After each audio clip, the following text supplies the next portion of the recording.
Lesson 7, Part 1. Back in Lesson 5 of this course, I shared with you the important occult magical secret that whatever is created on the astral plane eventually must manifest in our world, the physical plane. This means, of course, that if you can create something in the astral world, it will eventually show up in our day-to-day reality. If you create wealth for yourself on the astral plane, you will become wealthy. If you create a new car for yourself on the astral plane, you will eventually get that car. From this, it should be obvious that the basis for great magic is that creation of a desired goal on the astral plane. The reason there are many different forms of styles of great magic is that there are many ways to implement a creation into the astral or yet sporadic level of reality. Personally, I have always found ritual or ceremonial magic to be the most effective for me.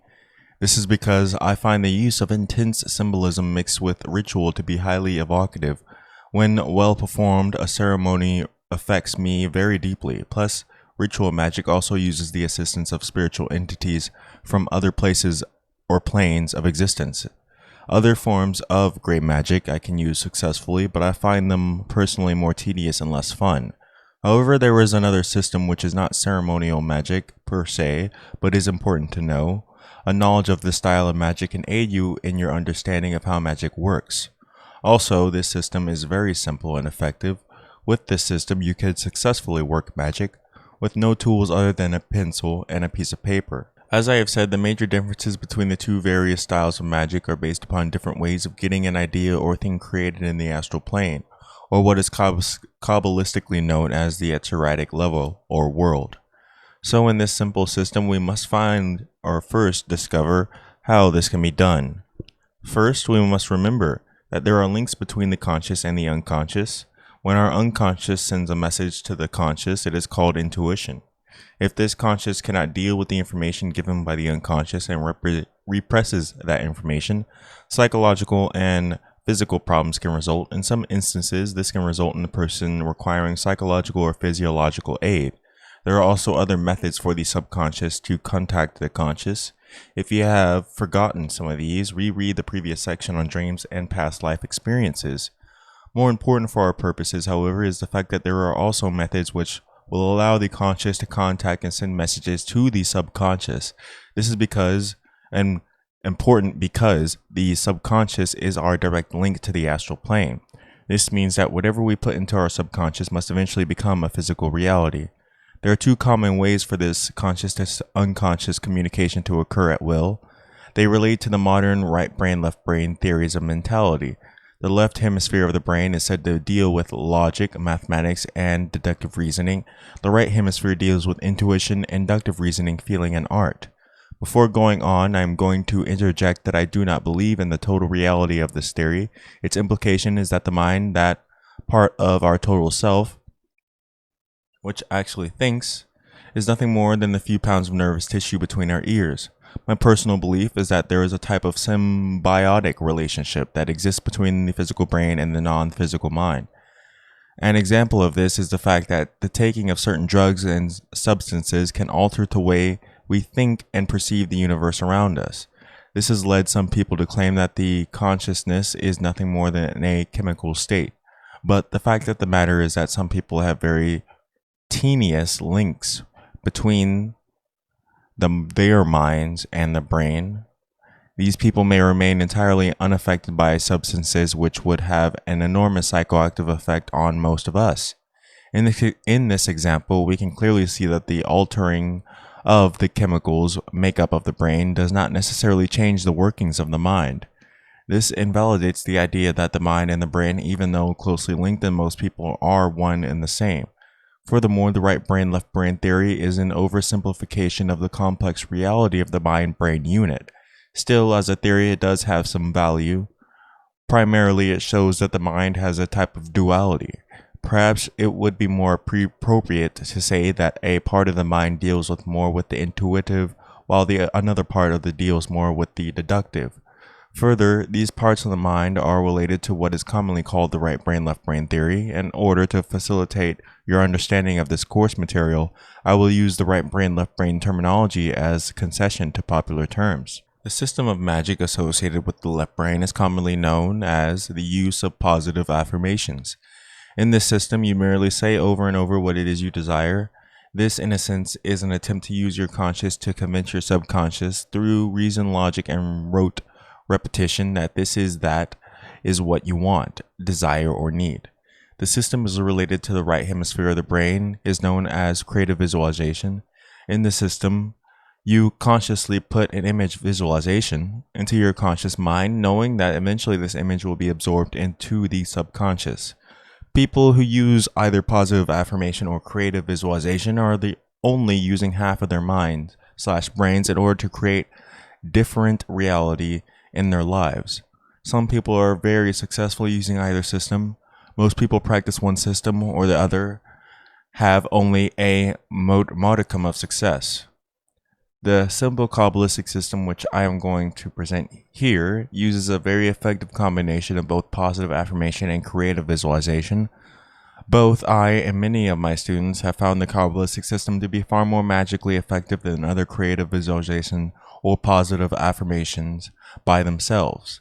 Also, there is a Kabbalistic secret which will help improve magical success with this and the other two systems, but I will get to that in a few moments. First, let us assume that someone knows how to create something on the astral plane. Does this mean that this person will always get what is created?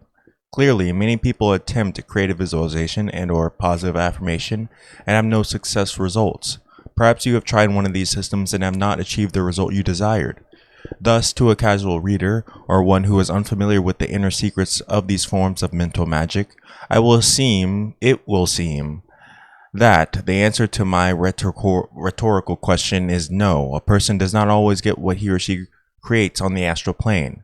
But once you understand the following information, you will see that the real answer is yes. A person always gets what he or she creates on the astral plane.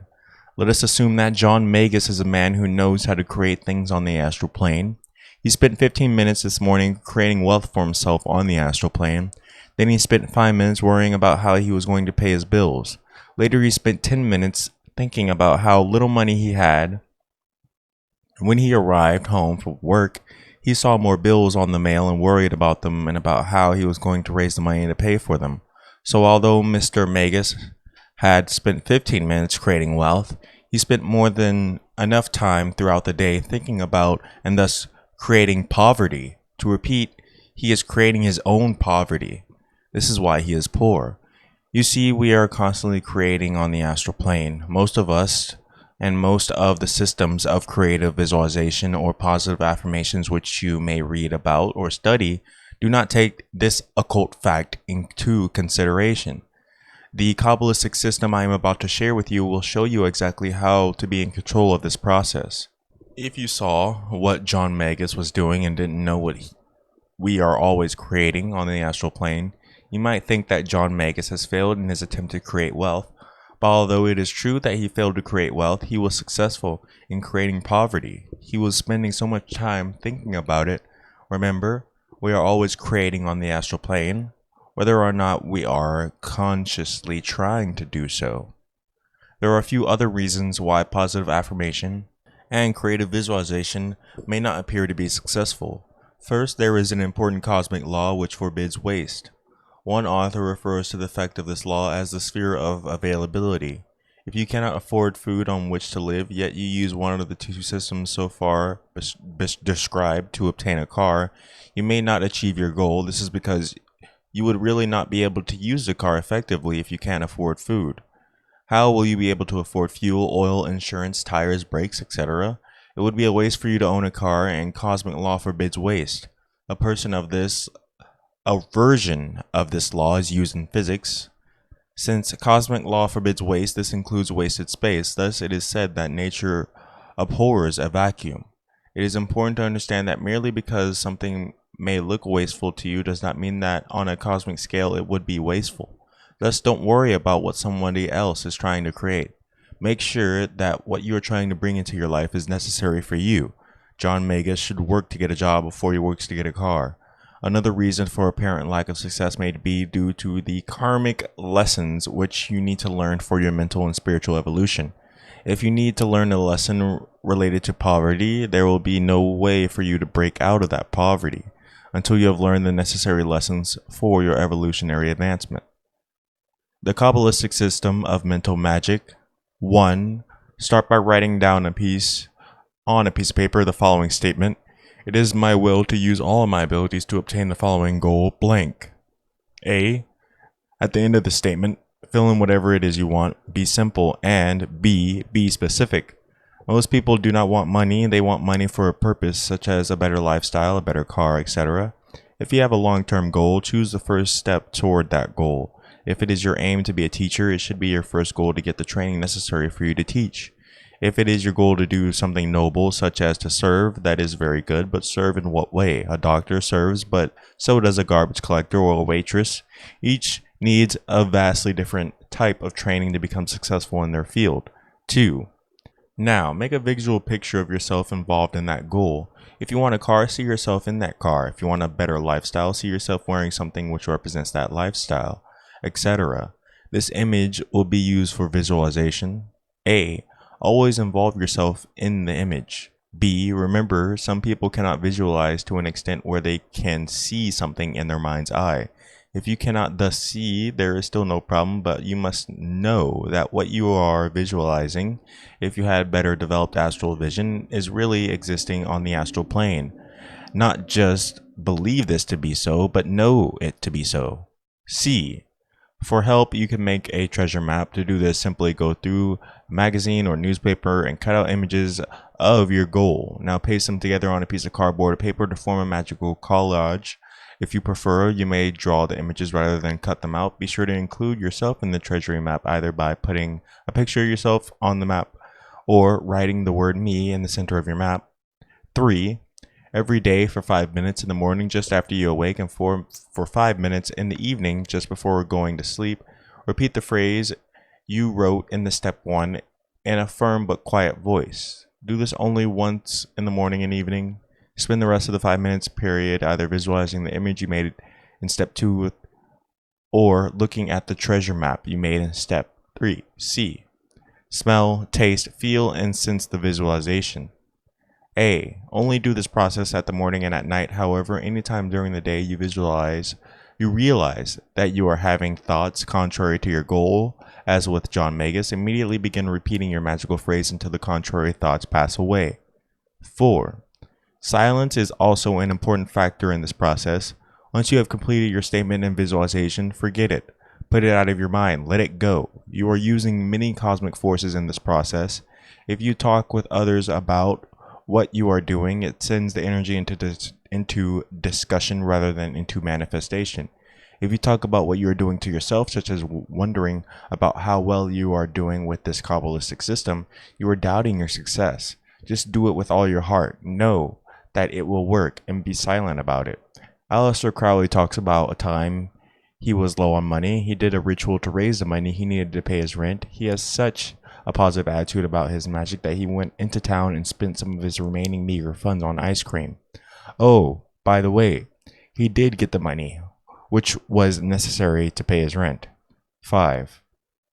Here is the Kabbalistic secret promised earlier in this lesson. If you reread some of the earlier materials given in this course, you will notice that in one place it is mentioned that the astral plane, also known as the Yetziritic world, is related to the emotions. The secret is that the more emotionally involved you can become with your goal, the greater your chances for rapid success. Sort of. Wanting something will not have the success of gotta have something. The more worked up emotionally you can get over your desire, especially when starting your desire and doing the visualization, the faster it will manifest. That very simply is the Kabbalistic system of mental magic. Practice the system daily until you get what you want, and then immediately start anew with another goal. Keep your emotions high, and success must inevitably flow. Some people wonder why the peculiar wording is used for the magical phrase given in step 1. The choice of words is very important and should always be used. It is my will. Means that you are using your will, your consciousness, and putting that aspect of yourself in charge of the subconscious. Most people tend to allow their subconscious to control them without even knowing it. These 4 words indicate a change in your life, that you are no longer an ordinary person. You are becoming a true magician. To use all of my abilities is important because it is telling your subconscious that all abilities which you possess, whether you are aware of them or not, are to be used in achieving a goal. Thus, even if you're not aware of your innate psychic powers, your subconscious, as a result of being ordered to do so by your conscious, will order these powers to be put to use to achieve your goal. To obtain the following goal, here is the important word is goal. This is not a lighthearted wish or mild desire. This is a goal toward which you will be directing your entire life at this time. If you cannot direct all of your efforts toward that goal, don't even start this process. Let's say that you want an expensive book on magic and you use the Kabbalistic system of mental magic to obtain it, but then instead of saving your money, you spend it on some records or tapes. This is a message to your subconsciousness that you do not really want to achieve the goal of getting the book. Although in this particular instance, I'm saying that it is important to save your money for the book, I'm saying that it will be necessary to spend all of that money for the book. Nowhere in the magical phrase of intent does it say how you are to obtain the goal. Let it come to you as it will, but you must still use all of your abilities to obtain it. In this case, it means saving your money. In the instance of Crowley's mentioned earlier, he had done a ritual to obtain money. All of the money he would need so that he could pay a rent bill. What little he had at that time was not relevant since he was not going to go out and get work to earn money. To recap the Kabbalistic system of mental magic briefly: 1. Come up with a specific goal and write it down in given form. 2. Come up with a visualization with which involves you. Use a treasure map if it will help. 3. Recite the goal and do visualization for 5 minutes when you awake and 5 minutes before going to sleep before emotionally involved with the goal, and become emotionally involved with the goal. 4. If something comes to mind which contradicts your goal during the day, immediately repeat the magical phrase like a mantra until the contrary thought is gone. Part 2. Throughout this course, I have held that there are 3 types of magic. White magic, which has been the focal point so far in this course. Gray magic, which we have begun to investigate, and which will occupy most of the rest of this course. And black magic, which will only be discussed in terms of how to avoid doing it either purposefully or accidentally. These definitions of types of magic have used the purpose and outcome of a magical ritual or act to determine the type of magic we are doing. As an example, any technique or ritual used to help us achieve a closer relationship with divinity is defined as white magic. Any techniques, so when using the terms white magic, gray or black magic, purpose or result, determines definition. There is another definition of magic which is based upon heredity. The ancient source of the style of magic. There are 2 major categories based on history. The type of magic we have studied, and for the most part we will be studying, is based in the structure of city life. It was in cities where the middle class first evolved. It was in cities where leisure became possible on a weekly if not daily basis. A merchant who lived in a city could work from 9 to 5, whereas those people who lived and worked on farms had to work virtually from before sunrise to after sunset. In the city, people were able to have extra time to learn how to read and study. Thus, the style of magic which has evolved out of city lifestyles tends to include long, precise spells, complicated formulas, and sometimes involved astrological preparations. It is a style of magic which is left brain, logic oriented. The city-dwelling middle class and upper classes had time for leisure and study. They also had enough extra and spendable money to afford ritual items. Some of these ritual tools were made of gold or silver, showing that if some of the magicians were not upper class, then they received support or patronage from the wealthy person or group.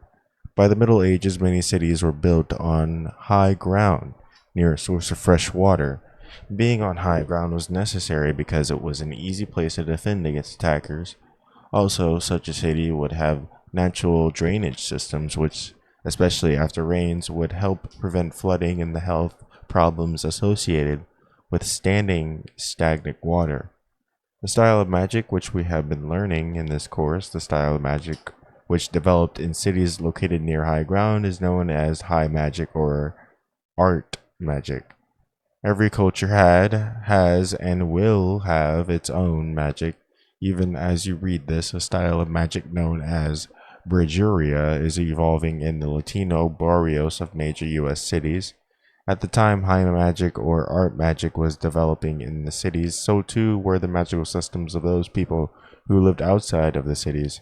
It was the magic of the farmers and hunters and animal herders who evolved from even earlier magics of the earliest prehistoric tribes of hunters and gatherers by the way of various state-run religio magic systems. Farming life has always been very difficult. In the Middle Ages, there were always only basic tools and no real insecticides, fertilizers, or irrigation systems which worked at the turn of a faucet. True, the Nile culture and the Aztec culture did have irrigation systems, and it also true that people knew that certain herbs would keep away certain insects and manure could be used to fertilize the soil. Still, the people of 100 to 4,000 years ago had nothing to compare to our modern green revolution. These hardworking farmers cannot take the time to learn how to read or study arcane magical texts and lore. Instead, they learn the laws of the universe from the graces of Mother Nature. They saw how the moon affected their lives and crops. They saw the importance of air, earth, heat, and water. Having little knowledge of writing, their magic was passed orally. They developed their own language and codes. They studied and learned the powers of the plants around them. And following the Roman and Greek pantheon, they worshipped a beautiful goddess represented by the moon and a strong god of the hunt represented by the sun. Although there is no evidence that there was ever a universal goddess religion, there is ample evidence of a goddess tradition in virtually every ancient culture. According to one respected author, the ancient Hebrews worshipped a goddess along with their god, even had an altar to her in the first and second temples up to 70 AD. Today, many Christians hold Mary in very high esteem to the point where some are accused of Mariolatry. Jews still honor the Sabbath bride and welcome the coming of the moon. In Hebrew, the word for moon is Lavana, which also happens to be the name of an ancient Semitic moon goddess. Perhaps you remember from your study of history and so-called right of kings. This includes such things as the pick of the crops and animals raised by those who lived in their kingdoms, the right to ride through the crops of a farmer who lived in a king's domain, even the right to have sex with a woman before her husband on their wedding night. In return, the king was expected to protect the farmer from foreign invaders. In time of such danger, farmers and their families could run to the king's castle for protection. Thus, they did not need to live and work on high ground. Further, the terracing of hilly areas was a terrible chore.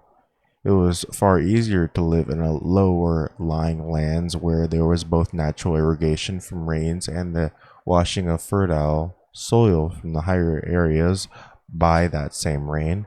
The magic which developed from these cultures is known as natural magic or low magic. It is important to point out that there is no quality judgment or moral judgment based upon the names high magic and low magic. They are merely different methods of achieving the same goals, with the primary differences between them being cultural and technical. As the centuries passed and the cultures of both city dwellers and the rural inhabitants developed, problems arose for practitioners of high and low magic. Organized religion, especially Christianity in the form of the Roman Catholic Church, hierarchy, and later even more so by the various Protestant authorities, did not want people who either could work on or were believed to work miracles on those who were involved with the various churches were supposed to be able to do this. The high magic practitioners were able to present a facade of Christian worship in their practices and were for a while able to avoid prosecution. Not so for the people who did low magic. Not only could they do things that the organized religion did not like, magic, but they also worshiped deities who were not the same as the ones worshipped by those in power. The organized religions tried to wipe these people out, insultingly refusing to them as people of the heath or heathens. Similarly, in Latin, the expression meaning those of the earth, paganus, became the then insulting term pagan. Originally, the words pagan and heathen were just descriptions, but they became virtually a rallying cry for the genocide. Initially, the worst problem was not that these people practiced low magic, but they were worshipped different gods and goddesses. In the 6th century, the Pope wrote, "If heathens' temples are well built, they should be purified from the worship of demons. In this way, the people, seeing their temples are not destroyed, may flock more readily to their accustomed places of worship. Of course, to the Pope, any god which was not his god must be a demon. But conversion was not enough, so the organized Christian religion took an image of the Roman god Pan, horned, hooved, tailed, and said that this image was the image of their chief source of evil, Satan. Try to find that description of Satan anywhere else in the Bible. Thus, heathens and pagans, who still worship their god and goddess, were told they were worshiping evil demons. These people wanted to worship their own deities, became Satan worshippers to organized religion. As such, they lost their human status and were prosecuted, tortured in unbelievably foul ways, and killed in numbers which some authorities claim rival or surpass the even known Jewish Holocaust perpetrated by the Nazis. But the pagans were not destroyed by the Nazis, they were victims of Catholic and Protestants. Those pagans who escaped hid from their prosecutors, their religious aspects went underground, and those people became known as healers and masters of the herbs. Much of the various traditions was lost. Some of the women who kept up their skills as healers and herbalists also remembered some of the religious aspects which they taught to their daughters and sometimes to others. They became known quite appropriately as wise women. It was said that these people would bend reality to their wills. A word used to describe these people and which means to bend is Wicca or Wicke, which pronounced Wicca. In English, this word became witch. This has been a very brief generalized history of witches. I make no claim to its perfection in any way, and there are many books which can give you a far more detailed history of this subject than I can do in a few paragraphs. What I do want to make clear is that witches do not worship the devil. They do not perform the infamous Black Mass. They do not kiss the devil's hindquarters. These are all fictions created by organized Christianity to cast a bad light on those who worship in different light. Every school child in the U.S. knows that in 1492 Columbus sailed the ocean blue. What the children are not told is that in the same year Isabella and Ferdinand ordered all Jews to leave Spain, convert to Christianity, or be killed. Remember, the Jews held the secrets of the Kabbalah, which is the source of high magic. Some Jews left, others converted, or pretended to do so. Others hid in the countryside, aided by the people of the countryside, many of whom were witches. The same sort of thing appears to have happened all over Europe, with witches protecting Kabbalist Jews, and in some cases Jews protecting witches. At this time, there came to be a slight mixture between high magic of the Kabbalists and the low magic of the witches, a scene shared gratefully with the other. Some people have asked me how this could be possible, considering that Jews are given the injunction, "Thou shalt not suffer a witch to live." Well, first off, this is an incorrect translation from the Hebrew, but don't take my word for this. Find a translation of the Old Testament in the Jewish bookstore and look it up for yourself. Exodus 22, version 17. The correct translation you will find reads, "Thou shalt not suffer a sorceress to live." In context, the Hebrew word refers not such too much as a sorceress as it does to a poisoner, and is so translated in other parts of the Bible. In other words, this was not an injunction against witchcraft, but against murder. The Kabbalists knew this. They would they would welcome their magically oriented brothers and sisters. Also, since rabbinical Judaism came to the forefront after the destruction of the Second Temple in 70 AD, religious tolerance has become a Jewish tradition, although some people claim that this is becoming less and less in reality today. Here is a brief series of important dates in the history of witchcraft with a special focus on Britain and the United States. Some of the dates are approximate. Circa 1500 BCE, the Picts, original inhabitants of Britain, built Stonehenge. The religion was lunar-based with a major emphasis on deviation directed to a goddess.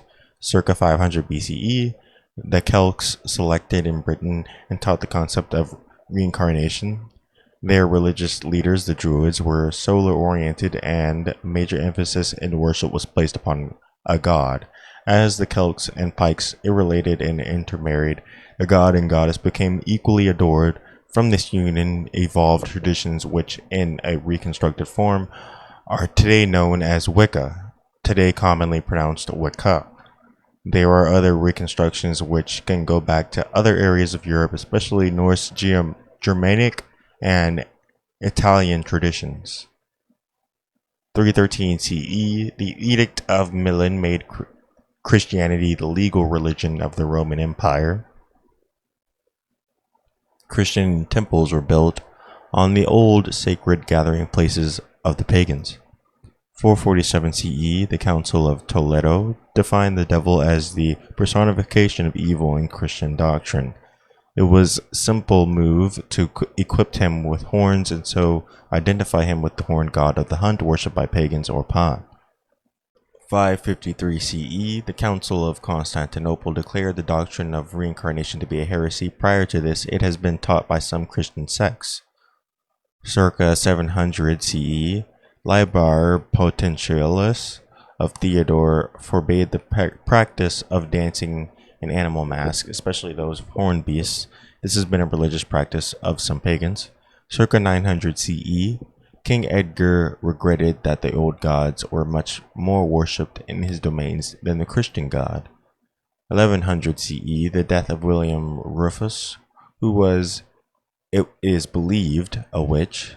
1303 CE, the Bishop of Coventry was accused by the Pope of being a witch. 1324 CE, the trial of Dame Alice Kyteler in Scotland on charges of witchcraft. She took refuge in England among her highly placed friends and was acquitted largely because of her wealth and status. 1349 CE, founded of the Order of the Garter by Edward III. Many believe that Edward was a witch and the Order of the Garter being a witch symbol, was a witch order. 1430 CE, the trial of Joan of Arc for being a witch. 1486 CE, the publication of the Malleus Maleficarum. This heralded severe and widespread prosecution of witches. 1502 CE, Pope Alexander's Act against witchcraft. 1542 CE, Henry of the Eighth's Act against witchcraft. 1563 CE, Elizabeth I's Act against witchcraft. 1584 CE, first edition of Reginald Scott's The Discoverer of Witchcraft, one of the first books to deny the superstitious ideas concerning witchcraft and to treat the subject in a rational manner. James I ordered the books to be burnt by public hangman. Circa 600 CE, many witches come to America to escape religious prosecution in Europe and Britain and settle on the East Coast. 1645 CE, Matthew Hopkins declared himself Witchfinder General in England, spawning numerous imitators. 1647 CE, on May 26, the first American witch hanging took place in Connecticut. There, others followed Isle Young to the gallows. 1692 CE, the infamous Salem witch trials began. During this summer of the 14th, women and 6 men were killed. Trials continued to take place until May of 1693. When more than 150 persons held in prison for the crime of witchcraft were freed upon the order of Governor Phillips. A few other trials took place after 1693 in America, but none resulted in death. In all, 36 people were executed. 1712 CE, Jane Wyman was tried as a witch in England, but after having a jury find her guilty, the judge procured her release as he did not believe the evidence and disagreed with the jury's verdict. This is thought to be the last trial for witchcraft in England. 1735 CE, the Witchcraft Act of 1735, in the reign of King George, stated that witchcraft did not exist and there would be no more punishments for it. However, it did specify that anyone who pretended to possess spiritual powers would be prosecuted as an impostor. 1921 CE, Dr. Margaret Murray, the witch cult in Western Europe, sparked a revival of interest in witchcraft both in scholarship and practice. Dr. Murray presented her thesis that the witchcraft of the prosecutions did in fact exist and that it was organized religion descended from ancient fertility cults of the Stone Age Europeans. Many of today's scholars would dispute this claim. 1951 CE, the Witchcraft Act of 1735 was repealed and the Fraudulent Mediums Act introduced in England to replace it.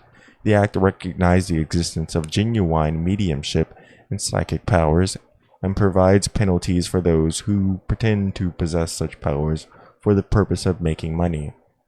1954 CE, Witchcraft Today by Gerald Gardner is published, the first book about witchcraft by a self-avowed witch. What Gardner described, valid as it may be, is actually composed from old books, quotes from Aleister Crowley, ideas and poems from Doreen Valiente, and his own genius. 1972 CE, the U.S. Internal Revenue Service grants the Church and School of Wicca tax-exempt status on the basis of witchcraft having qualities as a religion. 1974 CE, Mr. Bob Williams, a Kansas pagan, agreed to help a staff writer for a Wichita paper, which an article on a pagan group of this Williams' name was not used nor his occupation listed. However, both were revealed in the series of articles. Williams was fired from his job and evicted from his home. A short time later, as his life ruined, he committed suicide. 1975 CE, Z. Budapest was arrested for fortune-telling at her cold supply store in Venice, California. She received a 180-day suspended jail sentence, 2 years probation, and a $300 fine. Though not technically charged with witchcraft, she felt her trial was due to her being a self-proclaimed witch. This trial caused a national sensation among both witches and non-witches. 1985 CE, a woman in San Diego lost her job because she was accused of being a witch. In the same year, a bill was defeated in Congress which would have taken away the tax-exempt status of witchcraft religious groups.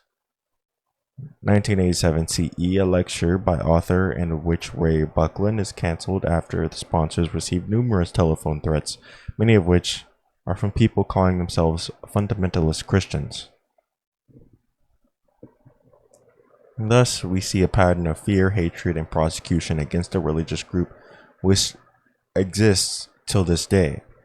Recently, I heard of an occult shop in Southern California which closed down after bricks came through the windows, after which the store was firebombed.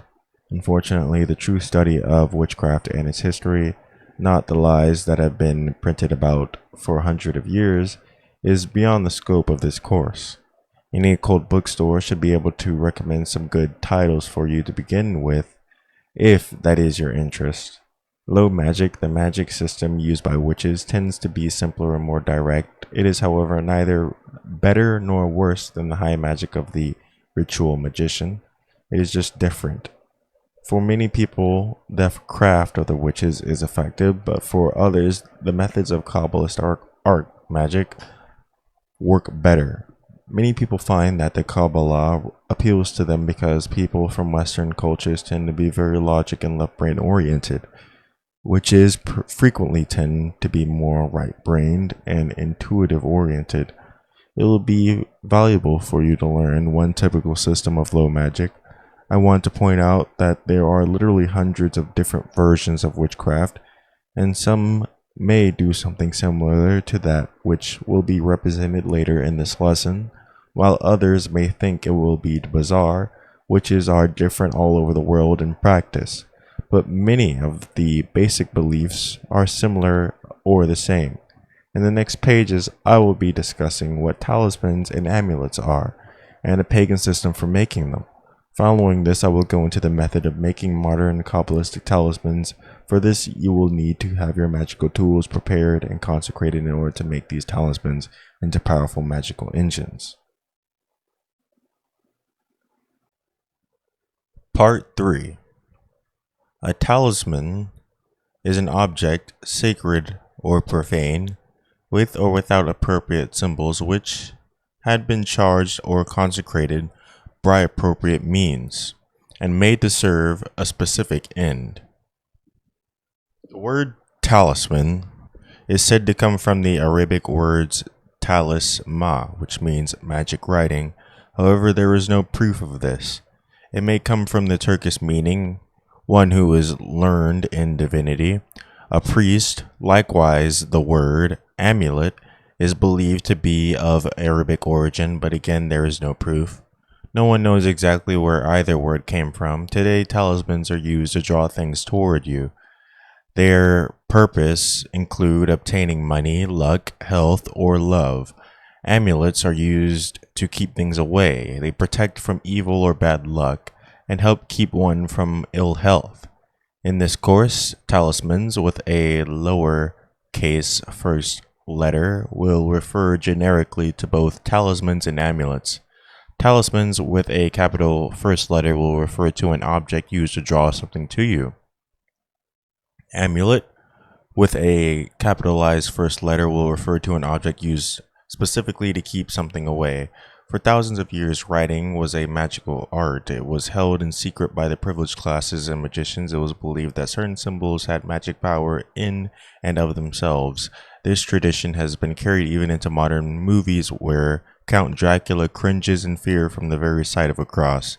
Thus, symbols placed upon a rock or piece of parchment were of themselves considered to be powerful. This is what I call the animistic theory of how talismans work. Today, many magicians do not believe in this theory. Rather, they take what I call the energetics theory of how talismans work.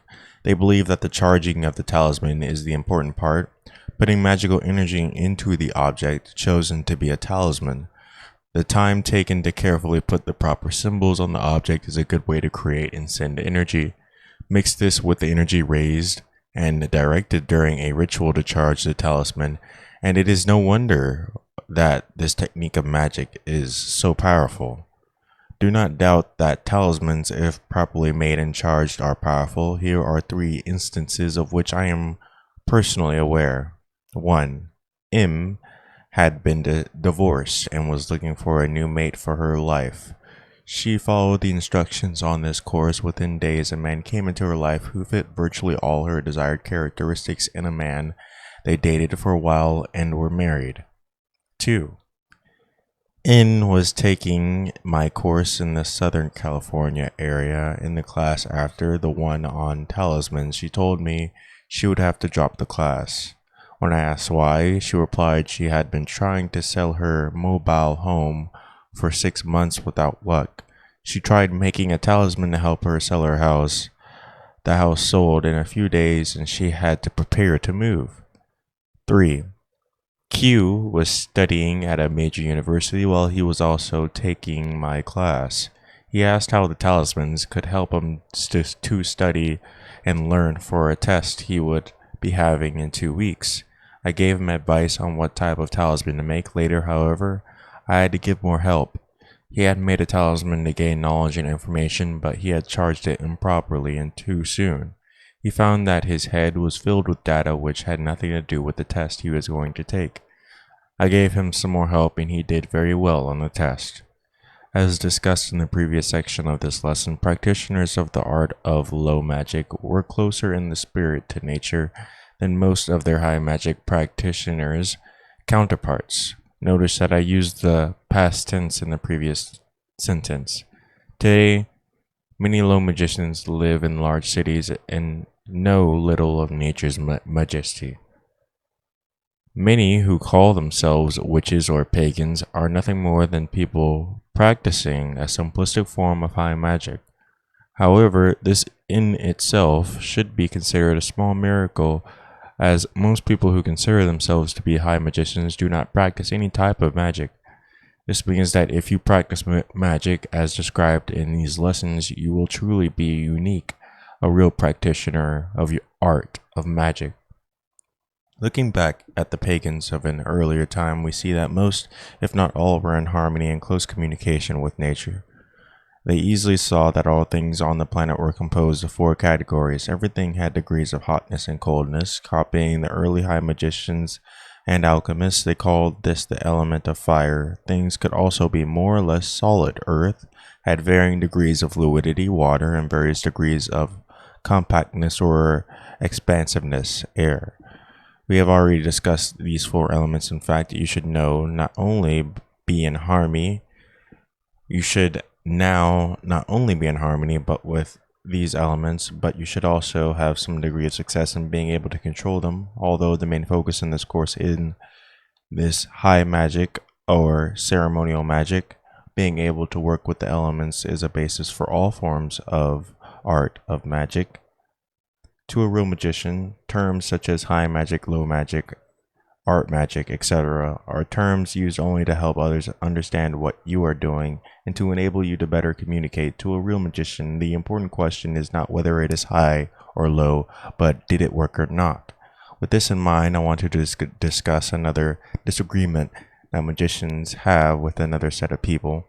These people have their minds open to new ideas, as long as those ideas fall into their belief patterns.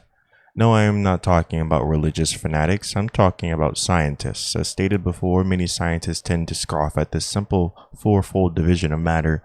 Modern science points to its tense of about 100 elements. This, according to the modern scientists, makes the old four elements theory obsolete, superstition, nonsense. The four element, really five element, theory does not define element the same way modern science does. The four elements defines the properties of matter, not its chemical makeup. Gold is an element in the modern scientific sense. In the four element theory, or perhaps four quality theory would be a better phrase, gold has relative amounts of fire, air, earth, and water. Therefore, both of the ancients' four element theory and the modern scientific theory of the elements can coexist with no problem, so long as you understand the word element as a different meaning for scientists and for magicians. I feel that it is important to understand these differences, which is why I have represented this material at this time. You have probably heard of a person obtaining the lock of another person's hair to use as a basis for casting a spell. Upon the person from whom the lock of hair was taken, the hair does not merely represent the person from whom it was taken, but it was actually said to be in sympathy with that person. Here, the word sympathy has the earlier somewhat archaic meaning of being closely related, and not the modern meaning of feeling sorry for someone, or having similar feeling or emotions as another person. This is the reason that this type of spell casting is frequently called sympathetic magic. Other things could be used to represent and be in sympathy with another person. A picture, a piece of clothing, pairings from the person's finger or toenails, a drawing or doll could all be used to relate to the person. Expanding on this, we could find that there are many things which could correspond to a person. It is in this way that lists of correspondences can be set up, as was the list of Kabbalistic correspondences given in the earlier lesson. The four elements have correspondences too. Here is a list of some possible correspondences. Air, a feather, incense, the colors blue or gold. Earth, a rock, pentacles in the tarot, the color brown, black, or green. Fire, a piece of coal, a match, the color red or reddish orange. Water, a pebble found near or in a river. A shell, the colors blue, black, or green. Notice that in the above short list there is a duplication in the use of colors corresponding to the elements. This is not a mistake. Rather, it allows you to choose which system of colors correspondences you wish to use. Just as in the above list certain objects correspond to one of the four elements, so too can the elements relate to a variety of ideas as is shown below. Air, schooling, memory, intellectualism, teaching, tests, divination, communications, travel, writing, organizations,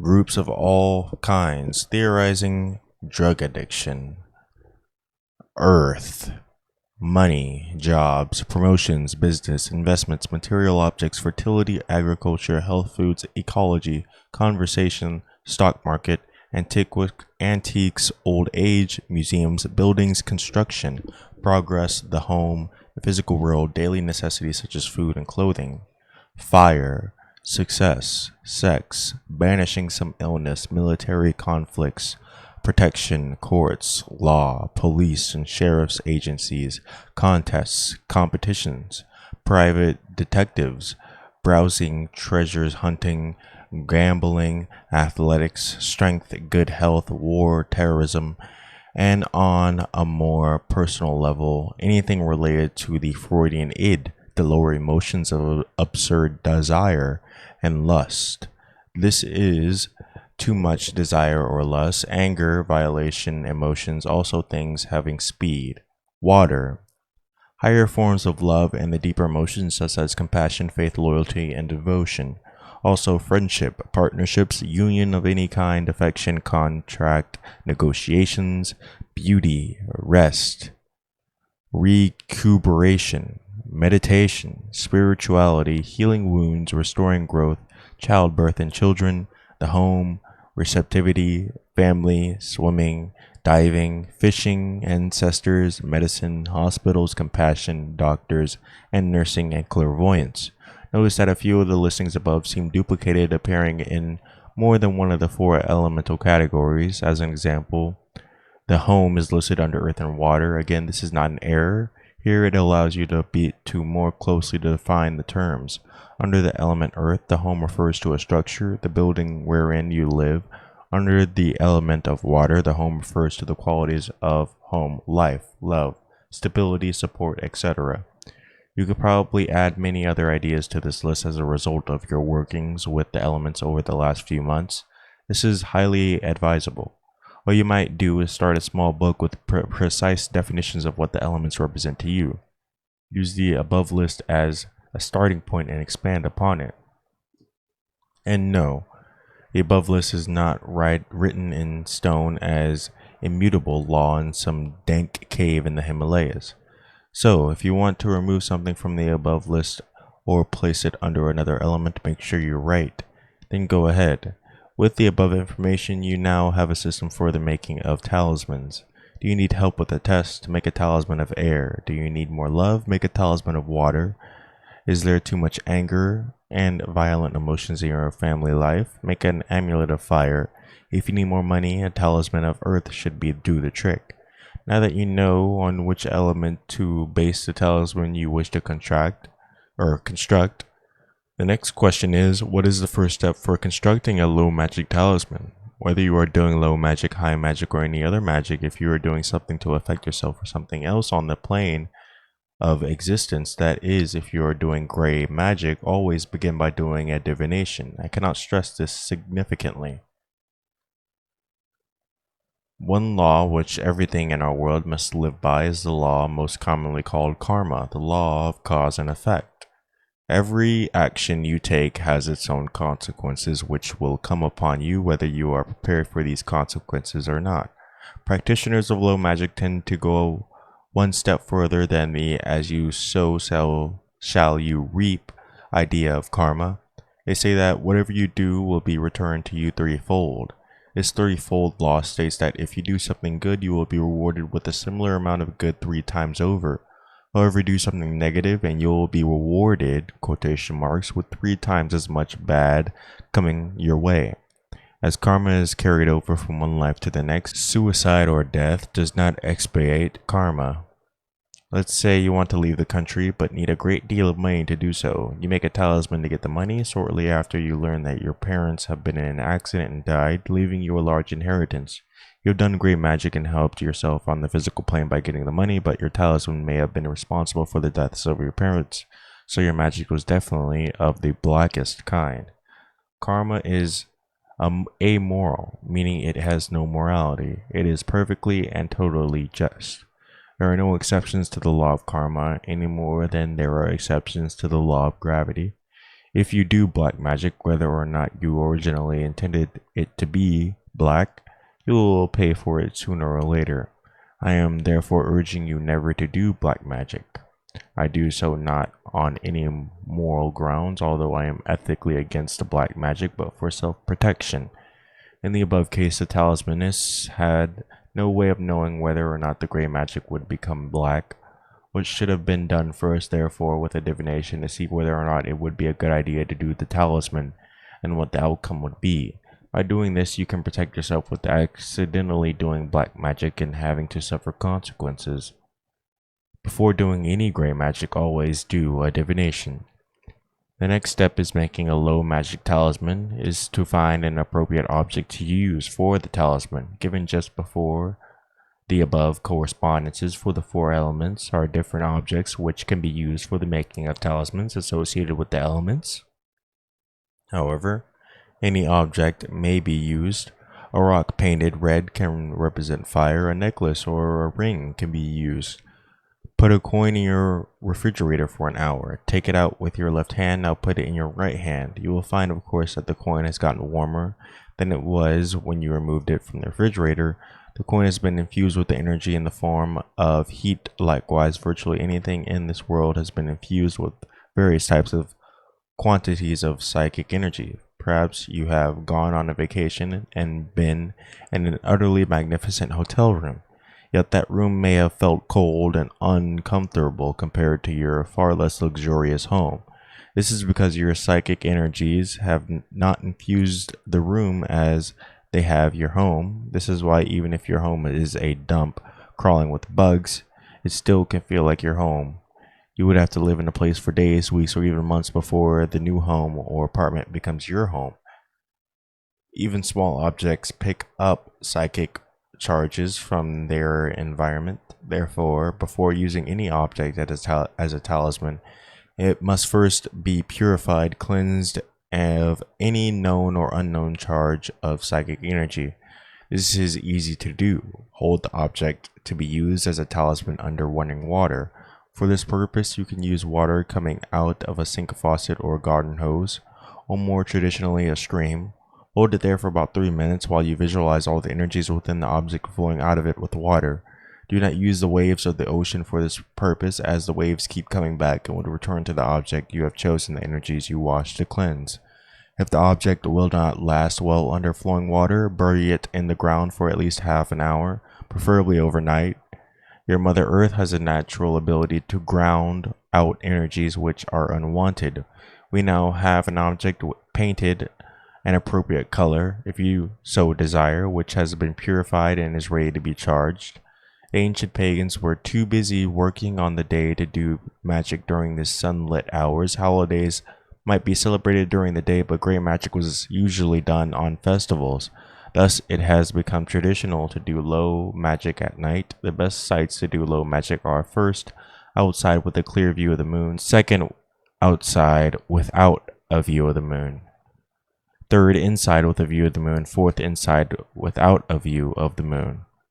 The moon, representing the goddess aspect of divinity, was also seen to be a key force in magic of all kinds. The phases of the moon were guides as to what your magic could do during the waxing moon, the period from first sight of the moon to the full moon. Magic could or should be done to draw things towards you. Therefore, talismans should be made during the period of growing moon. The strength of the moon will be at its height at the moment of the full moon. Amulets should be made from the day after the full moon until the moon is no longer visible. This phase is known as the waning moon and reaches its strength during the dark of the moon, that is, when the moon is not visible. If someone is ill you wish to make a talisman to aid the person, you can make a talisman for health during the waxing of the moon. If the moon is waning, you can make an amulet to cause disease to leave. Determining the phase of the moon and plan whether to make a talisman or an amulet accordingly. If you're not familiar with astronomy or astrology, you may wonder how to quickly determine the phase of the moon, even if you do not have an astrological calendar, which clearly tells you the phase. of the moon. Although you should probably obtain one of these useful tools, there is an easy source for this information: your daily newspaper. Usually near either the weather section or near the sport fishing section, you will find some rather silly looking drawings of the man on the moon, or man in the moon. These will tell the dates of the full, new, and quarter moons. With this information, it becomes easy to understand the phase of the moon. Most pagans, both past and present, do not like the morals and ideals of others foisted upon them. As a sign of their independence and freedom, many practitioners of low magic prefer to work sky-clad, that is, wearing only the sky, nude. While this does cut down on the clothing bills and cleaning expenses, it can also cause a problem for those who wish to work outside in their backyard due to prying neighbors.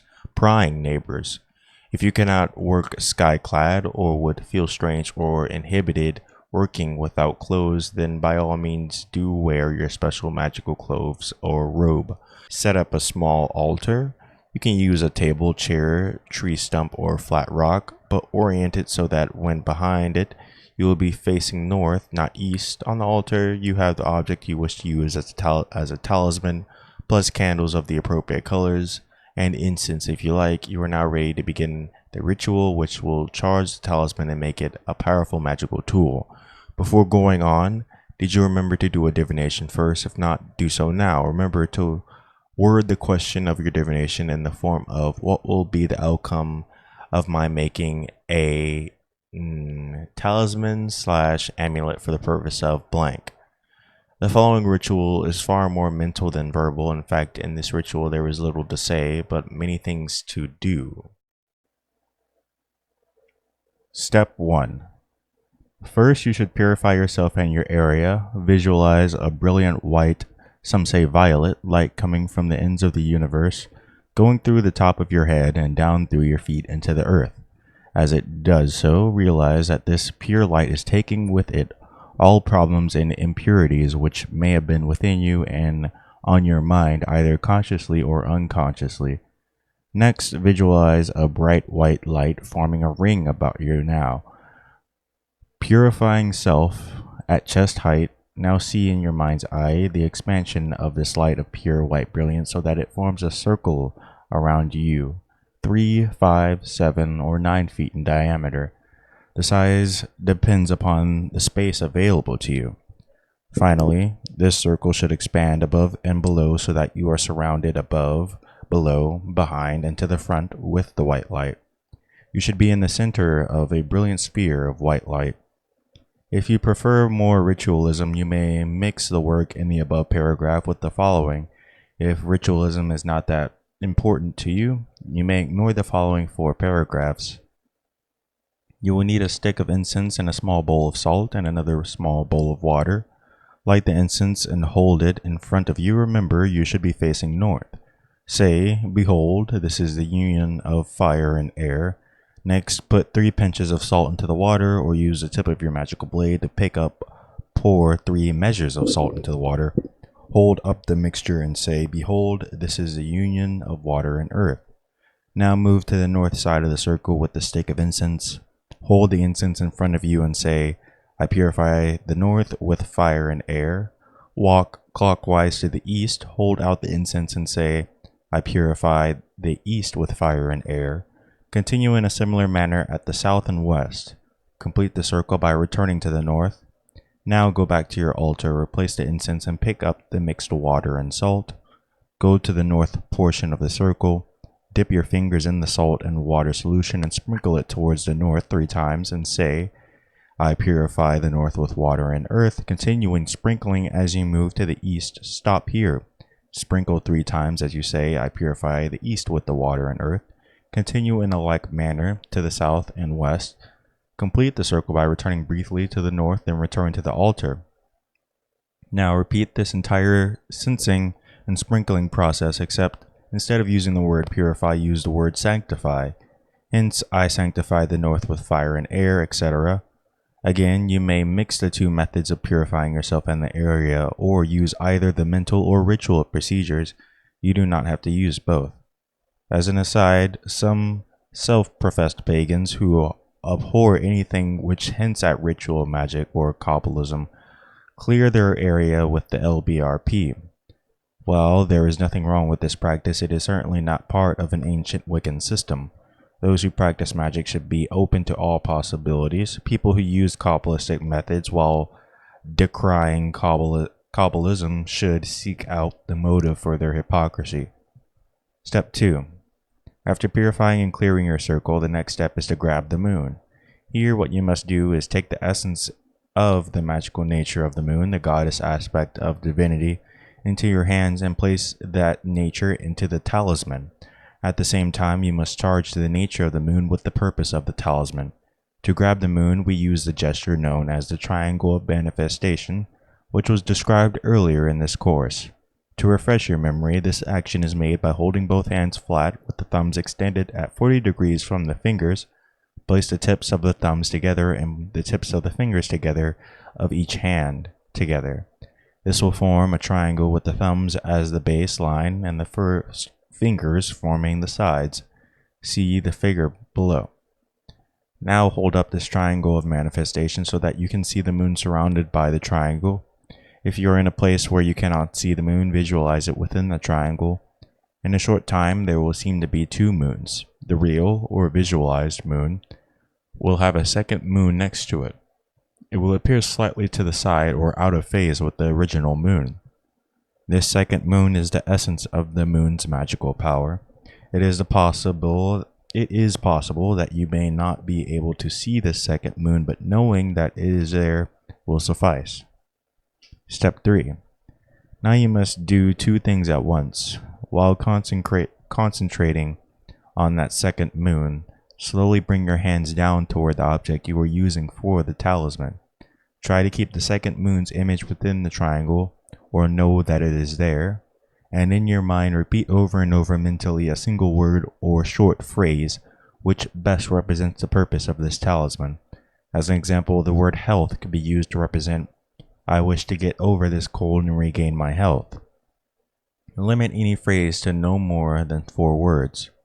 As you do these things, bring your hands over then down around the talisman. The goal is to surround the talisman with the triangle formed by your hands. The energy of the moon impregnating by your will for the purpose of the talisman is now joining with the object. In a few seconds, you should experience a new sensation. Some people describe it as a sudden lightness in the head. Others describe it as a rush of energy or a snapping sensation in the hands. Everyone experiences this sensation somewhat differently, so I can't give an exact description. However, as soon as you experience the change, clap your hands or snap your fingers as you separate your hands and say, "It is done." What has happened here is that the energies of the moon mixed with your will have moved into the object, empowering your talisman. It is now charged and operative. Step 4. To finish this ritual in your own words, thank the powers of the universe who have aided you in this ritual and bid them to depart their homes and habitations. When you have achieved the goal of this talisman, the object needs to be discharged of any remaining energy. This can be done by holding it under water or burying it as before. It can then be reused as a talisman for another purpose. If possible, destroying the object by burning it to ash, getting rid of the ash in the air by throwing it or into water, or just put it into running water or bury it where it will not be found. You may charge several talismans for the same purpose at one time. However, it is not a good idea to try to energize several talismans for different purposes at the same time or even during the same ritual. Focus on one thing at a time. When using a talisman, it is a good idea to keep it on you or near you. If you are making the talisman for someone else, tell him or her to keep the talisman on or near their body. Of course, you should ask the person's permission before making the talisman or giving it to him/her.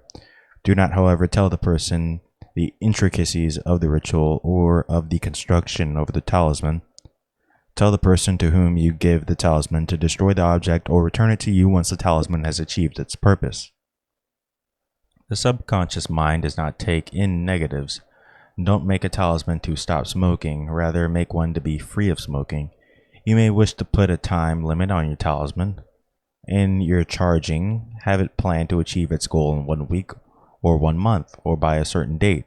Even if you do not achieve the goal by the date, be sure to purify or destroy the talisman at the time. Then wait 2 or more weeks to see if a result is forthcoming. If not, analyze what you might have done wrong and start over. Chemicals under the same conditions always react with others in the same way. If they do not, the mistake was made by the experimenter. Likewise, magic always works. If not, you have made some error. It is interesting to note that while scientists will readily accept the statement regarding chemicals, they will attempt to refute the similar statement regarding magic. In this case, logic is on our side, not theirs. Once you have charged your talisman, don't think about it. Your subconscious plays an important part in the magical process, constantly bringing the aspect of the mind which connects us to the astral plane down to the physical world will lower the effectiveness of your magical work. Go back and reread the section on creative visualization. By being confident that your talisman charged and will be effective, if you wish, you may recharge your talisman once a month without purifying the object if you are charging it for the exact same purpose and goal.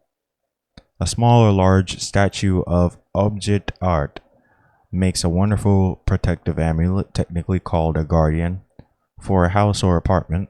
It should be recharged at least once every 6 months, although monthly would be better. Keep it by the front door. If you have several entryways into your home, use several small statues or even colorful rocks overlooking each entry. Part 4. Now we turn our attention back to the Kabbalistic magic. As you have seen from the last section, making and charging a talisman using a pagan system such as the one just represented is direct and fairly easy. There is little you have to prepare. You will find that the Kabbalistic system takes more time and thought to construct a talisman. To me, it makes the Kabbalistic talisman more precise. I personally enjoy that precision and necessary mind work.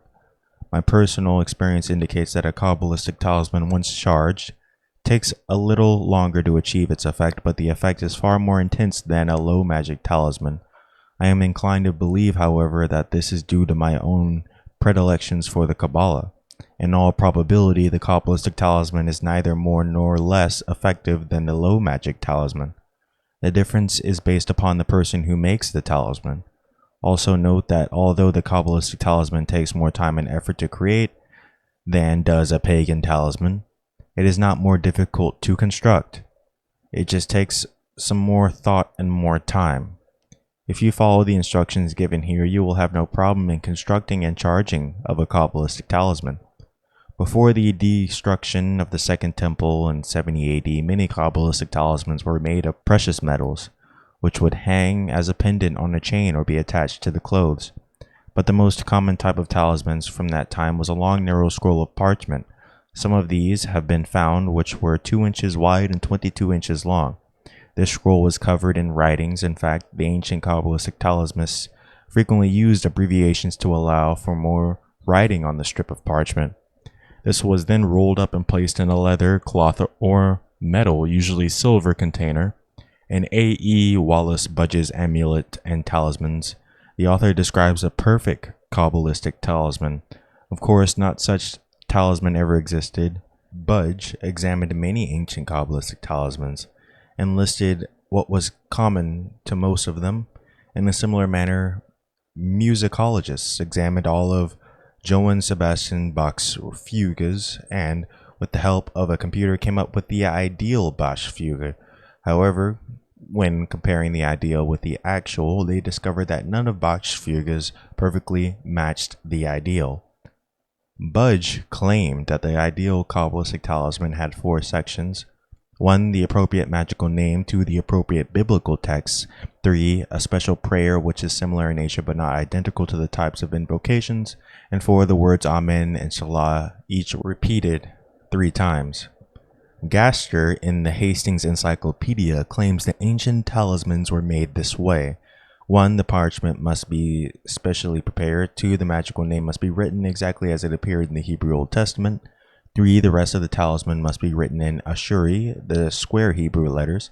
4. No letter may touch another. 5. The talisman must be made in purity and while fasting. 6. It should be wrapped in leather or cloth after being coiled into a tight roll. 7. It should be worn on the person or attached to his or her clothes. 8. Prayers should be said while constructing the talisman. Gaster gives even more information and details, but these are not necessary for our study. The important thing to note is that time, care, effort, and sacredness that is believed to be part of the construction of the ancient Kabbalistic talismans. The early Kabbalists did not create their mystic system from out of thin air, however.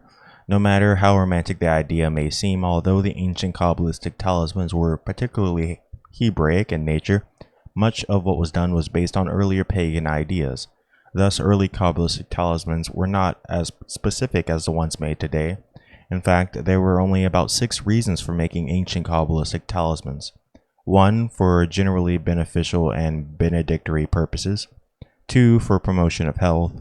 3. For protection against the evil eye, curses, black magic, poisoning, etc. 4. For the prevention of miscarriages.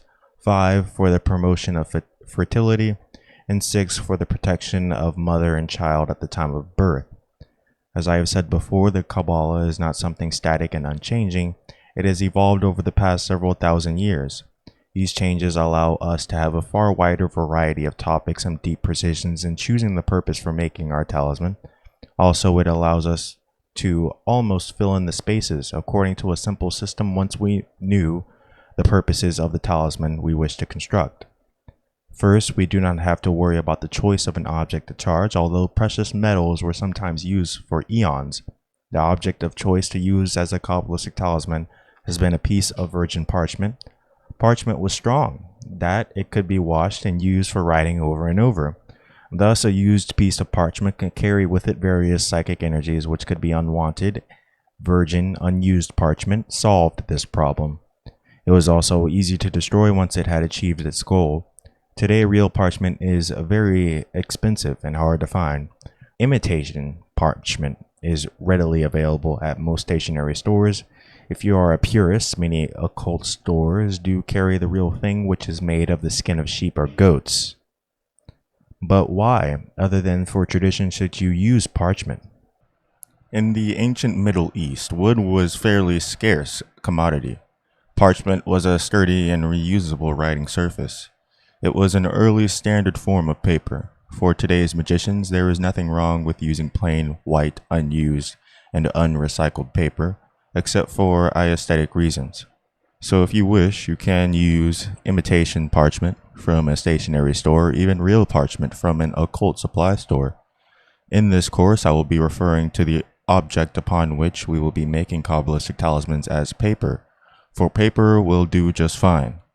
We will not be using a long scroll of paper. Modern Kabbalistic talismans are much smaller and packed with more symbolism than their predecessors. If you cut out a piece of paper so that it is 2 inches by 4 inches and fold it in half, you will find that there are 4 squares, 2 on the front and 2 on the back, each exactly 2 inches by 2 inches. Each of these 4 squares is going to be filled with words and symbols. But where will we find them? Obviously, many will come in some way from the Tree of Life, the main symbol of the Kabbalah. But how is that done? Talismanic magic. Keter. Basic inventions, electronics, radiation such as X-rays, radars, radio or television waves, etc. The unusual, space vehicles, the far future, ideas. Chokhmah. Radio, television, film, extrasensory perception, ESP, and things psychic. Power generators, magnetism, static electricity, rockets, fireworks. Bina. Saturn. Buildings, the elderly, funerals, wills, reincarnation, destruction of diseases and pets, terminations and death, plans, debts, real estate, inheritances, excavations, mines, trees and paper, smelting, fertilizers, antiques, concrete, studying for exams, acquiring the astral plane, the home, and obtaining esoteric knowledge. Hesed, Jupiter, speculation, gambling, acquiring wealth, abundance, growth, plenty, bankers, divination of the past, leadership, ambition, career, success, obtaining friendship, obtaining health, acquiring honors, obtaining luck, law, materialism, poverty, the partner of wealth, money, expansion. Geburah, Mars, conflict, hunting, military success, energy, vitality, dentists, surgeons, surgery, barbers, butchers, police officers, and soldiers. All these things pertaining to war. Aggression, physical strength, courage, politics, debates, athletics, competition, men, and lust. Teferet, sun. Obtain friendship, obtain health, create harmony, obtain luck, obtain money, obtain patronage, obtain peace. Find missing property, prevent war, regain youth, superiors of all sorts, illumination, immediacy, employees, promotions, labor, world leaders, divine power. Netzach, Venus, beauty, fostering friendship, obtaining love, and suffering, ensuring pleasure, art, music, parties, luxury, jewels, aprodicits, scents, perfumes, partnerships, women. Hod, Mercury, business and commercial success, success in exams, divination of the future, influencing others, theatrical success, authors, short trips, writing, bargain hunting, schools, basic medicine, praxis, putting theory into action, statistics, teaching, predictions, self-improvement, celibacy, the mind, communications, and learning. Yesod, moon, knowledge of the astral travel, safe journeys, achieve reconciliations, foods, especially vegetables and flowers, fetuses and infants, milk and dairy products, preventing war, the home, the family, cooking, clairvoyance, dreams, the sea, agricultural, natural medicines, and herbs. On the facing page, you will find a list of possible wants and desires associated with each Sephiroth that we just read. Read over this chart and see how various ideas relate to the 10 Sephiroth. If something is not on the list, you can expand on the ideas list for each Sephiroth. Can you see, for example, how football would be related to Gibra? Or can you see that poetry is related to more Netzach than Hod? Let's just say, for example, we wish to create a talisman obtaining a really good friendship. By going over the chart, we can see that this would relate to Teferet. Now check back to your list of Kabbalistic correspondences given in Lesson 3. From that page can be obtained the following list of items which can be put on the talisman. All of these words and items are associated with the Sephiroth Teferet. This is a large list, but there are even more things which we can use. For instance, we can come up with a numerical representation through one or both of the two systems of numerology. Here is the most common system used today. It is known as the Pythagorean system. As you can see, the letters A, J, and S are listed under and equal the number 1. The letters B, K, and T equal 2, and so forth. For our talisman, let's use the keyword friendship and figure out its numerical value according to the chart above. Friendship, as you can see in the diagram, notice that when the total of a word is greater than 9, the digits of the result are summed to get a single digit number. This is known as the theosophical reduction. In our example, this single digit which can be used to represent the word friendship is 9. So let's add this number to our list. A more Kabbalistic system based on the sound qualities of the letters is as follows. Now, if we take our word, this is the enumeration. Here you can see that theosophical reduction must be done twice to reduce the number down to a single digit. The only time this reduction is not done is if your sum yields 11, 22, or 33, in which case you leave it as a double-digit figure. Books on numerology will explain these master numbers in detail. In this more Kabbalistic system above, we have determined that the value of the word and idea of friendship is 1. We can add 1 to our list. The reason this is a more Kabbalistic system of numerology is because of the values of the English letters are determined by associating them with the numbers of the Hebrew letters with which they sound identical. Thus, the Hebrew letter Aleph is related to the English letter A. Since the Aleph equals 1, in this system, the A also equals 1. The Yud is associated with the English letters I and Y, and according to some people, J. Thus, these letters are associated with the number 10, the number associated with Yud. By theosophical reduction, they can become related to the number 1.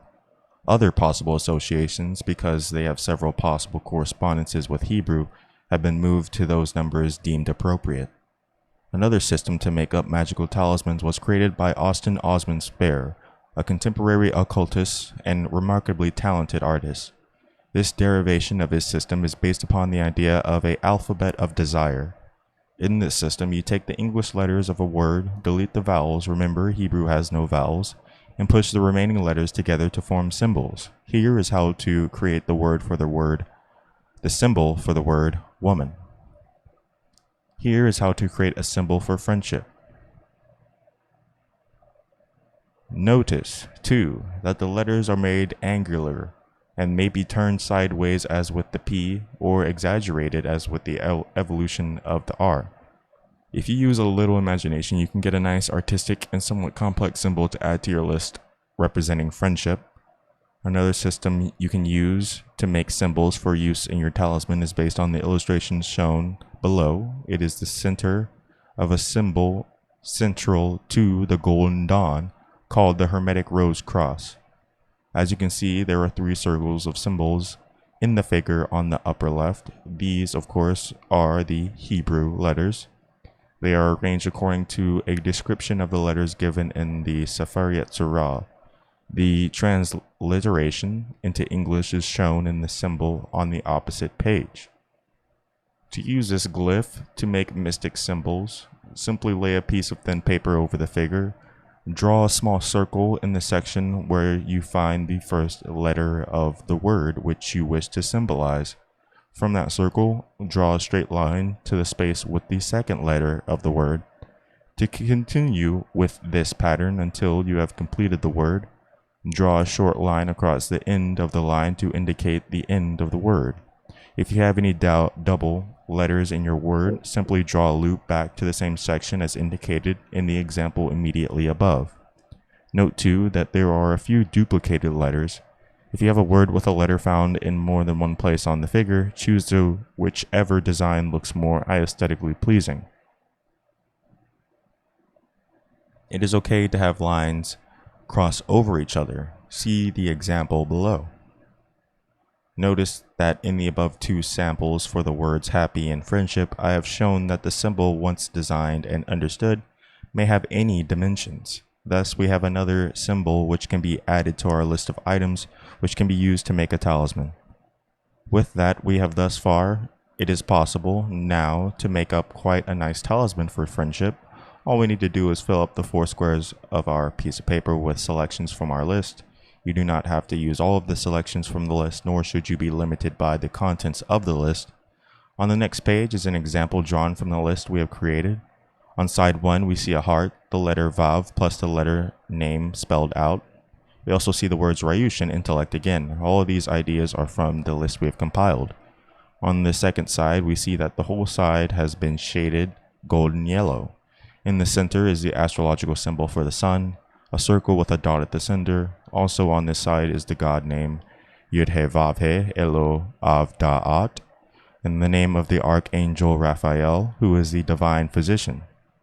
On side 3 is the name of the Sephiroth, Teferet, and its meaning, which is beauty.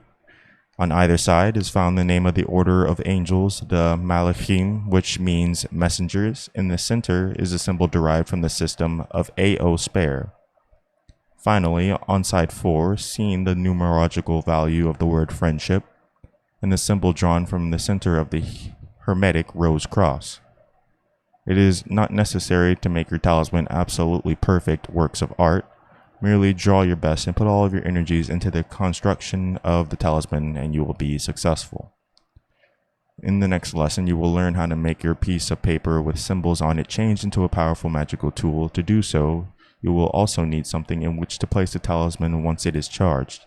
The easiest way to do this is by getting a felt square in the color appropriated to the Sephiroth with which you are working. In this case, yellow or gold would be the correct color. Take the square and cut out a piece 3 inches by 5 inches. Hold it in half and staple or sew up 2 of the open sides. You will have a container which is the right size and into which the charged talisman may be slipped. Don't sew or staple the top until after you have placed the talisman inside. A string may also be attached so that it can be worn as a necklace under your clothes. It is important for you to understand that you cannot learn magic by just reading.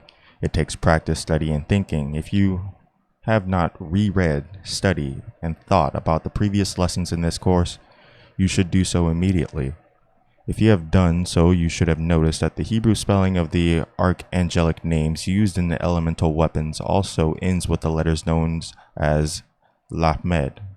Since this has an I sound and the archangelic names all end with the syllable L, this should be obvious. Now look back to lesson 3, where instructions are given on the symbols for the pentacle.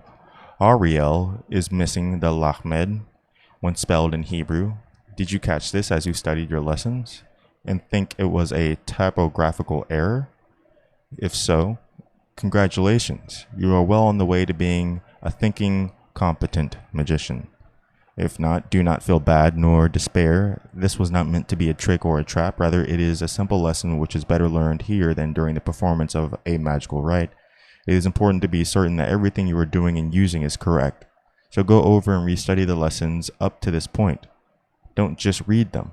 Think about them, question them, take the logic represented in them to the limit, and see where it takes you or if it breaks down. In this way, you can become an excellent, fearless, powerful magician.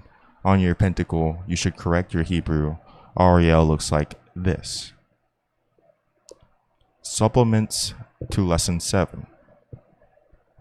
At this time, some of you may be thinking that the information I have presented to you in the Kabbalistic talisman is incomplete.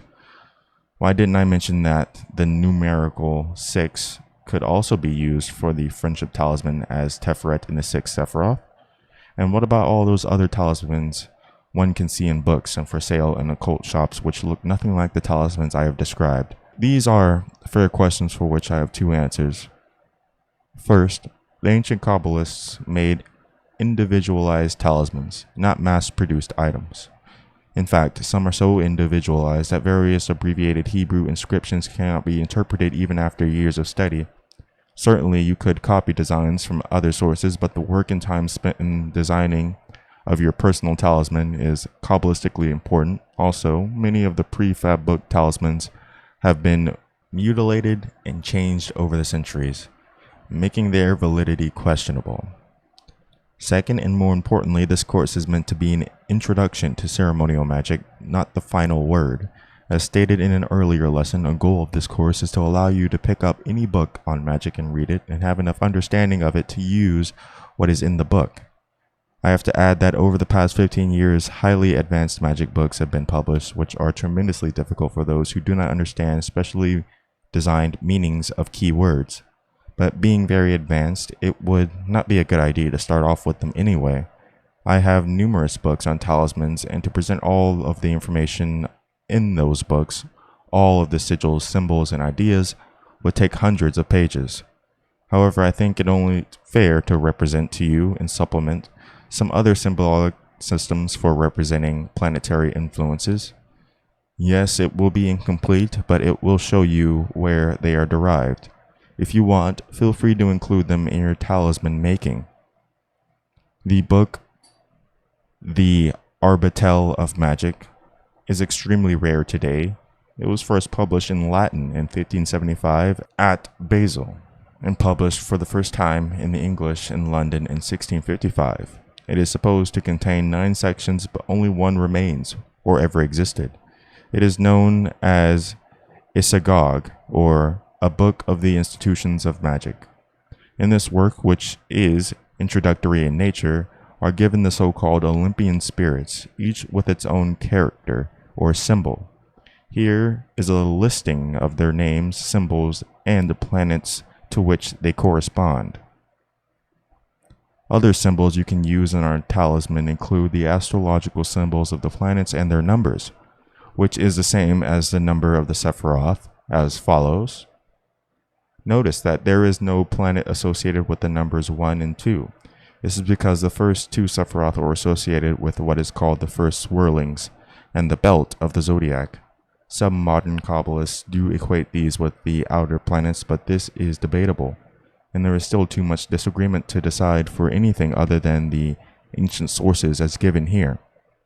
You can also see that the talismanic Magick chart does not include the 10th Sephiroth. This is related to the planet Earth, and to the magical elements of which our planet is composed. It is not needed for our system of talisman making. It would also be appropriate to cut your talisman into a shape with the number of sides matching the number of the Sephiroth or planet. The square design is also as appropriate as is the circular design with a hinge as shown below. This design looks like a locket. In a similar fashion, an appropriate shape for a Saturn or Binah-oriented talisman related to the number 3 is the triangular locket design shown below. A locket made of nonagons, which would be associated with the lunar or Yesodic talisman. Geomancy is an ancient divinatory art with similarities to the Yi King, commonly spelled I Ching. Originally, dots were made at random with a pointed stick in the soil. The number of these dots was then totaled. If the sum was 7, 2 dots were made to the side. If the number was odd, only 1 dot was used. A figure made up of 4 lines of either 1 or 2 dots was thus created. This process was then repeated several times, followed by more patterns synthesized from combinations of the original patterns. Finally, all of these figures were placed on a horoscope chart and interpreted according to a set of rules. When learning geomancy, it appears complex and difficult. Actually, one becomes quite facile at it with practice. The rules of geomancy are available in several books, including The Golden Dawn by Israel Regarde and The Equinox by Aleister Crowley. Each geomanic figure is related to a particular planet by playing the connect the dots. With the figure, you can make a series of designs related to the planets and based on the geomantic symbols. This subject is too complex to discuss fully here, but I want to give you an idea of what the symbols look like, as you will recognize them in talismans you may see in various pieces of literature and on prefab talismans. The figure below is the geomantic figure known as Karser, or Karser. It is associated with Saturn and its ruleship of Capricorn. By connecting the dots, you can make any of these figures. When used on talismans, they might be used singly or in groups, as shown in the samples below. A series of more complex figures can be constructed from the geomantic figure of Aquasito, wherein Jupiter rules Sagittarius. Geomantic symbols used in talismans all have the same style and feel. As the ones shown below, they are presented here so you can recognize their appearance when you see them. As an example of this, see the book entitled Raphael's Ancient Manuscript of Talismanic Magic. It contains many typical talismans which use the above geomantic type symbols. It also uses such things as the written letters of the Enochian or angelic language. For samples of this language, see the Watchtower Ritual. There are several other books which have examples which you can use as a basis or as a model for your talismans, such as the Black Pullet and the pseudo 6th to 10th books of Moses. However, you will never be a true magician if all you can do is copy what others have done before you. It is far better to design your own talismans from scratch. This is the way the ancient Kabbalists did it, and it is the way you can do it too. Therefore, I strongly urge you to ignore talismans you have been presented elsewhere and create your own for now. Later you can copy or borrow as you will. In many ways, the creation of a talisman is like the designing of a magical ritual. While there are certain rules and patterns to follow, you are allowed a great deal of leeway within those patterns. Remember, anyone can copy anything or follow a few rules, but magic is more than just copying and learning rules. That is merely the science aspect of magic. What you do within the guidelines is the art aspect of magic. The best magicians are not mere copyists, they are creative artists of the higher caliber. I hope that by the time you finish this course, you will be well on your way to knowing the rules behind a magical scientist and being capable of creativity and originality within those rules, being a magical artist. The person who perfects both of these is a powerful wizard indeed. Review. The following questions are designed to help you determine if you have mastered the following in Lesson 7. Please try to answer them without looking at the text. The answers are in Appendix 2. 1. What is your direct link to the astral plane? 2. How is the Kabbalistic system of mental magic different from positive affirmation and creative visualization? 3. Give the ways witches worship Satan. 4. What happened to the first edition of Reginald Scott's The Discoverer of Witchcraft, and why? 5. What book published in 1921 sparked an interest in witchcraft? 6. Why was the book Witchcraft Today by Gerald Gardner important? 7. Define talisman. 8. What should you do before performing gray magic? 9. What does skyclad mean? 10. How many talismans with the same purpose can be charged at the same time? How many with different purposes can be charged at the same time? 11. What is a house guardian? 12. What is theosophical reduction? The following questions only you can answer. 1. Are you continuing with your rituals? 2. Is your life changing in any way? 3. What are your feelings about the religion of Wicca, and are you prejudiced against any particular religion? 4. Have you made any talismans yet? 5. Are you keeping your diaries up to date? And 6. Can you think of any situation where you would be willing to face the problems of negative karma for doing black magic?